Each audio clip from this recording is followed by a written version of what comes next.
السلام علیکم ورحمۃ اللہ وبرکاتہ۔ آج میں مفتی سلمان اطہری صاحب کو لے کر کے حاضر آیا ہوں۔ آئیے سنتے ہیں زندہ ولیوں کی پہچان۔ اس سے پہلے آپ لوگوں سے گزارش ہے کہ آپ حضرات ہمارے چینل کو سبسکرائب کریں، لائک کریں، زیادہ سے زیادہ شیئر کریں۔ آئیے سنتے ہیں مفتی سلمان اطہری صاحب کو۔ سرکار سیدنا عبد القادر جیلانی غوث العظم بغدادی رضی اللہ تعالیٰ عنہ کے یاد میں تقریباً پوری دنیا اپنے اپنے انداز سے خراج عقیدت پیش کرتی ہے، نیاز، ایصال ثواب، بہت ساری باتیں۔ آج میں ایک بات عرض کرنا چاہتا ہوں کہ اللہ کا ولی کون ہے؟ ہم تو انہیں سلطان الاولیاء کہتے ہیں۔ سلطان الاولیاء ہیں کیونکہ اللہ تبارک و تعالیٰ کے مقدس بندوں میں کچھ وہ ہیں جن کو اللہ تعالیٰ نے اپنی محبوبیت کے لیے چن لیا ہے۔ انبیاء اکرام علیہ السلام کا سلسلہ جب ختم ہوا، حضور پاک صلی اللہ علیہ وسلم آخری نبی ہیں، ان کے بعد قیامت تک کوئی دوسرا نبی نہیں آئے گا۔ تو نبیوں کے بعد نبیوں کا جو کام کیا جانا ہے، اس کام کو لے کر آگے بڑھانے والے امت کے وہ صالحین کو اولیاء اکرام کہا جاتا ہے۔ اور ولی ہوتا کون ہے؟ ولی کا کوئی خاص چہرہ، خاص لباس یا کوئی ایسی چیز نہیں بتائی گئی، لیکن قرآن نے کہا ان اولیاءہ الا المتقون، اللہ کے ولی صرف وہ ہوتے ہیں جو متقی ہوتے ہیں۔ اور متقی کون ہوتا ہے؟ متقی کس کو کہتے ہیں؟ تقوی والا، یہ عربی کا لفظ ہے۔ متقی کس کو کہتے ہیں؟ اس کی بہت ساری ڈیفینیشن ہے۔ ایک چیز میں بتاؤں، حضور پاک صلی اللہ علیہ وسلم نے فرمایا کچھ چیزیں حلال ہیں، کچھ چیزیں حرام ہیں۔ حلال بھی سب کو پتا ہے یہ حلال ہے، حرام بھی سب کو پتا ہے یہ حرام ہے، جو واضح ہے، جس میں کوئی شک نہیں۔ لیکن حلال اور حرام کے بیچ میں کچھ چیزیں ایسی ہیں جن کے بارے میں شک ہوتا ہے کہ حلال ہے کہ نہیں ہے، حرام ہے یا نہیں۔ تو فرمایا گیا ایسی شک والی چیزوں کو چھوڑ دینے کا نام تقویٰ ہے، حرام چیزیں چھوڑنے کا نام نہیں۔ حرام چیزیں چھوڑنا تو مسلمان کے لیے ضروری ہے۔ شراب نہیں پیتا، چوری نہیں کرتا، زنا نہیں کرتا، یہ ساری چیزیں نہیں کرتا، یہ تو مسلمان کے لیے ضروری ہیں۔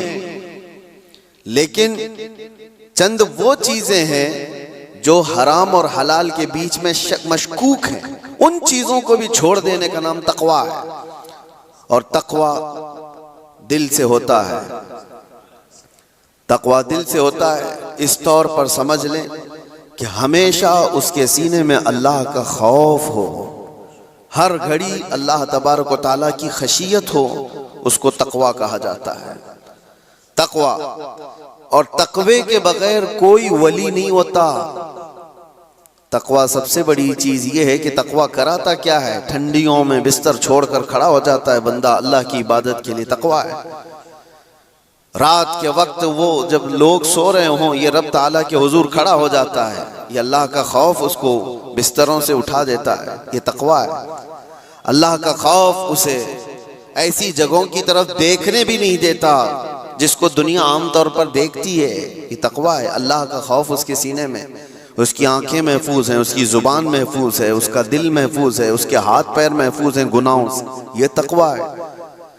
اور یہ تقوی کے ساتھ ہی کوئی اللہ کا ولی ہوتا ہے۔ اللہ کا ولی وہ نہیں کہ لٹھ چھوڑ کر کے رکھا ہے بالوں کی، 10 انگوٹھیاں پہن کے گھوم رہا ہے اور کوئی بھی بابا بن کر کے لوگوں کو لوٹ رہا ہے، اس کو لوگ سمجھ لیے کہ اللہ کا ولی ہے۔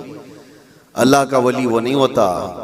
سب سے بڑی بات آپ کو میں بتاؤں، حضور پاک صلی اللہ تعالیٰ علیہ وسلم کو چھوڑ کر کے کوئی اللہ تک پہنچ ہی نہیں سکتا۔ بخدا خدا کا یہی ہے در، نہیں اور کوئی مفر مقر، جو وہاں سے ہو یہیں آ کے ہو، جو یہاں نہیں تو وہاں نہیں۔ بے ان کے واسطے خدا کچھ عطا کرے، ہاشا غلط یہ ہوس بے بصر کی ہے۔ حضور کو چھوڑ کر کے کوئی ڈائریکٹ جانے والا راستہ ہے ہی نہیں۔ نبی پاک صلی اللہ علیہ وسلم. اب یہ بات میں کیوں کہہ رہا ہوں؟ کچھ وہ لوگ جو ولی بننے کا دعویٰ کر رہے ہیں ڈھکوسلا ہے، جن کے ہاں حضور پاک کی شریعت کا کوئی لحاظ نہیں. حضور سے اگر محبت ہو تو حضور کی سنت سے بھی محبت ہو، حضور سے اگر محبت ہو تو حضور کی شریعت سے محبت ہو. نبی پاک صلی اللہ تعالی علیہ وسلم کے صحابہ میں صدیق اکبر سے بڑھ کر ولی کون ہے؟ فاروق اعظم کی طرح ولی کون ہے؟ عثمان غنی کی طرح اللہ کا ولی کون ہے؟ حیدر کرار تو شاہ ولایت ہیں، ولیوں کے سردار ہیں. تو مجھے آپ بتاؤ، یہ صحابہ میں سے کبھی کوئی ایسا صحابی جو رسول اللہ کی اقتداء کرنے میں پیچھے رہ گیا ہو، کوئی نماز قضا کرتا ہو، شریعت کی دھجیاں اڑاتا ہو؟ کوئی ایک بھی صحابی آپ کو ایسا نہیں ملے گا، ایک بھی صحابی نہیں ملے گا. کیونکہ سب کو پتا ہے رسول پاک صلی اللہ علیہ وسلم کا دروازہ چھوڑ کر اللہ تک نہیں پہنچ سکتا، کوئی نہیں پہنچ سکتا. تو آپ لوگوں نے مفتی سلمان اظہری صاحب کو سنا. آپ لوگوں سے گزارش ہے کہ ہمارے چینل کو سبسکرائب کریں، لائک کریں، زیادہ سے زیادہ شیئر کریں. شکریہ.